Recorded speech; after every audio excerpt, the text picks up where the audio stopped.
నమస్తే, నేను మీ జర్నలిస్ట్ రవిచంద్ర.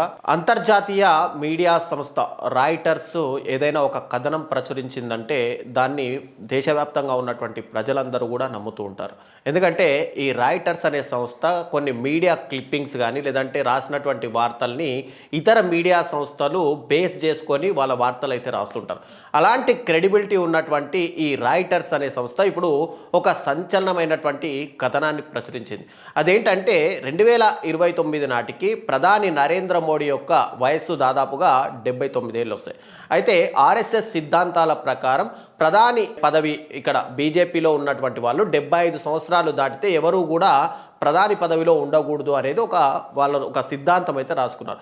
దాంట్లో భాగంగా 2029 ఎన్నికల్లో ఒకవేళ భారతీయ జనతా పార్టీ గెలిస్తే ప్రధాని నరేంద్ర మోడీ రిటైర్మెంట్ తీసుకొని ఆయన ప్లేస్లోకి ప్రధానిగా అమిత్ షా కానీ లేదంటే భారతీయ జనతా పార్టీకి సంబంధించినటువంటి దేవేంద్ర ఫడ్నవీస్, యోగి ఆదిత్యనాథ్ లాంటి పేర్లు చాలా వరకు తెరపైకి వచ్చాయి. కానీ ఇక్కడ రాయిటర్స్ అనే సంస్థ ఇక్కడ ప్రధాని మోడీ రాజకీయాల నుంచి తప్పుకున్న తర్వాత ప్రధాని రేస్లో ముఖ్యంగా యోగి ఆదిత్యనాథ్, అమిత్ షా లేదంటే ఫడ్నవీస్ లాంటి నాయకులు ఉన్నారు అని చెప్పి ప్రచురించింది. దీంట్లో ఎలాంటి సందేహం కూడా లేదు. ఎందుకంటే భారతీయ జనతా పార్టీలో ప్రధాని మోడీ తర్వాత అత్యంత ఎక్కువగా ప్రాముఖ్యత ఉన్నటువంటి నాయకుడిగా చూసుకుంటే మనకు అమిత్ షా పేరు కనిపిస్తుంది. ఈ మధ్యనే యోగి ఆదిత్యనాథ్ కూడా యూపీకి సీఎంగా తర్వాత ఆయన అక్కడ చేసినటువంటి చట్టాలు కానీ పరిపాలన విధంలో కానీ టోటల్గా యోగి ఆదిత్యనాథ్ పేరు కూడా తెరపైకి వస్తుంది.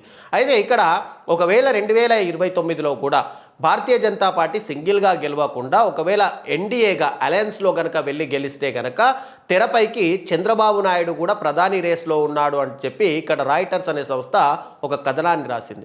ఓకే, చంద్రబాబు నాయుడు 40 సంవత్సరాలుగా సుదీర్ఘ రాజకీయ అనుభవం ఉన్నటువంటి వ్యక్తి, చాలా సీనియర్ లీడర్ దేశ రాజకీయాల్లో, కాబట్టి ఆయన పేరు ప్రచురించింది అంటే ఒక రకంగా ఇది వాళ్ళు ఏదైనా సోర్స్ నుంచి వెతుక్కొని తీసుకుని ఉండొచ్చు అని ఆలోచించవచ్చు. కానీ ఇక్కడ మరో కథనంగా రాస్తూ ఏం చెప్పిందంటే దాంట్లోనే పొడిగిస్తూ ఇక 2029లో చంద్రబాబు నాయుడు కనుక ఒకవేళ ప్రధాని కాకూడదు అని అనుకుంటే కనుక ఆయన తనయుడుగా ఉన్నటువంటి నారా లోకేష్ మోడీ వారసుడిగా ప్రధాన పొజిషన్లో వచ్చే అవకాశాలు ఉన్నాయని చెప్పి రాసింది. మెయిన్గా మాట్లాడుకోవాల్సింది ఇదే. గతంలో చూసుకుంటే కనుక ఎమ్మెల్యేగా కూడా గెలవలేకపోయినటువంటి నారా లోకేష్ ఇప్పుడు మంత్రి అయ్యాడు, గెలిచాడు. ఓకే, రాష్ట్రంలో కూడా ఒక మంత్రిగా ఆయన పదవిలో ఉన్నారు.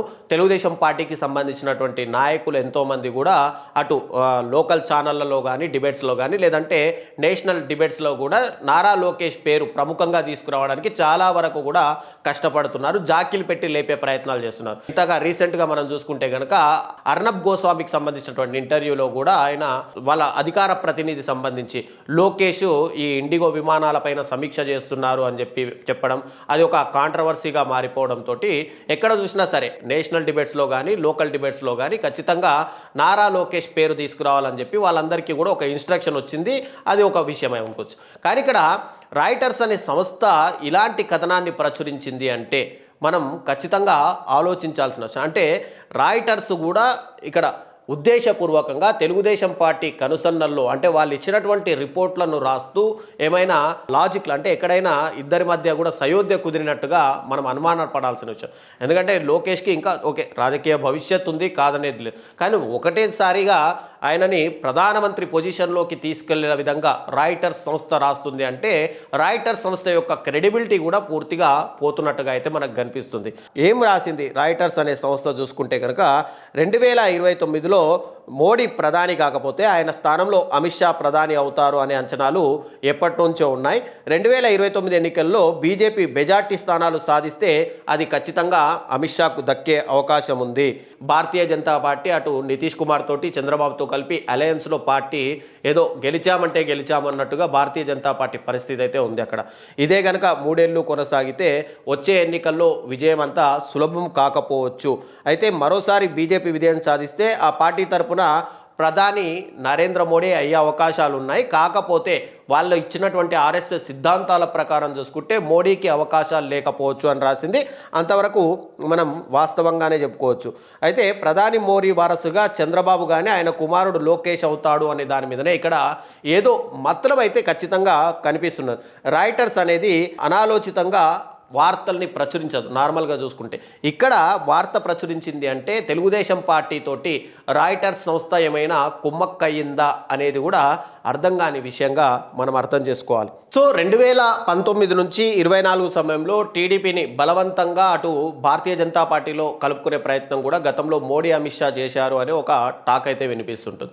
ఇప్పుడు 2029లో కూడా తెలుగుదేశం పార్టీని విలీనం చేసుకుంటారా, లేదంటే ఇక్కడ లోకేష్ని ప్రధాని మోడీ అభ్యర్థిగా అంటూ ఏవైనా వార్తలు ప్రచురించి తెలుగుదేశం పార్టీ కీ రోల్ పోషించడానికి ఏదైనా రాయిటర్స్ అనే సంస్థతోటి కుమ్మక్కయిందా అనే దాని మీద మాత్రం ఖచ్చితంగా స్పష్టత లేదు. కానీ రాయిటర్స్ అనే సంస్థ ఇలాంటి కథనం రాసింది అంటే ఖచ్చితంగా అనుమానించాల్సిందే.